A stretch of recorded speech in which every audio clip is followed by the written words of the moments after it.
ეს თადეუსია. ის ახლა 4 თვისაა, მაგრამ ყველაზე ხანდაზმული ბავშვია მსოფლიოში. თადეუსი აგვისტოში დაიბადა, იმ ემბრიონიდან, რომელიც 1994 წელს ჩაისახა და 30 წლის განმავლობაში გაყინული იყო. ეს სამედიცინო რეკორდია.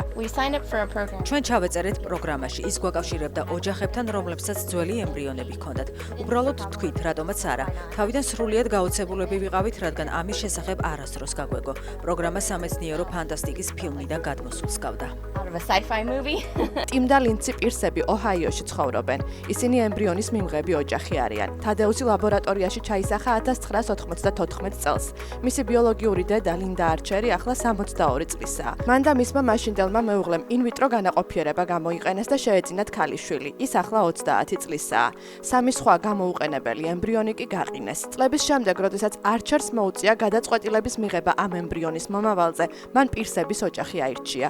გამოდის, რომ როცა მათი ახლანდელი შვილი ჩაისახა, პირსები მხოლოდ 5 წლის იყვნენ. თუ კვერცხუჯრედების სწორად არის გაყინული, შემოწმებულია და ყველა კრიტერიუმს აკმაყოფილებს, ისინი შეიძლება ისეთივე ჯამრთელი იყოს, როგორც დღეს შექმნილი ემბრიონი. მეცნიერებმა დაადგინეს, რომ კარიესთან ყველაზე ეფექტური ბრძოლის საიდუმლო ჩვენს თმაშია. კერატინი ბუნებრივადაა ჩვენს თმაში, კანში, ცხოველის მატყლში და ბუმბულში. როგორც აღმოჩნდა, ამ ცილას შეუძლია დაზიანებული კბილის მინანქრის აღდგენა, რაც აქამდე ექიმთან ვიზიტისა და კბილის დაპლომბვის გარეშე შეუძლებელი იყო. მინანქარი ვერ აღდგება მას შემდეგ, რაც ის დაზიანდება მჟავე საკვების, ცუდი ჰიგიენის ან დაბერების შედეგად. ამიტომ საჭიროა იმის აღდგენა, რაც უკვე დაკარგულია. კერატინის გამოყენებით ჩვენ შევძელით ადრეული სტადიის კარიერში შეღწევა. მინანქარის დაცვა, მისი შემდგომი დაშლისგან და იმ დანაკარგების შევსება, რომელიც ყოველდღიურად ხდება.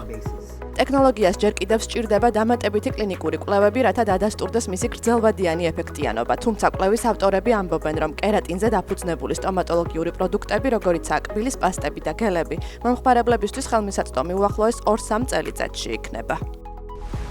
პალეონტოლოგები ამბობენ, რომ ბოლივიაში ტოროტოროს ეროვნულ პარკში მილიონობით წლის წინ შესაძლოა დინოზავრების მაგისტრალი ყოფილიყო. აქ მათ 16600-ზე მეტი დინოზავრის ნაკვალევი აღმოაჩინეს, რაც რეკორდული რაოდენობაა. ეს ნაკვალევები თეროპოდებს ეკუთვნის, სამთითიან ორ ფეხზე მოსიარულე ხორცის მჭამელ დინოზავრებს, რომლებმაც ამ ტერიტორიაზე ტალახში ფეხი 101 მილიონიდან 66 მილიონამდე წლის წინ ჩააბიჯეს.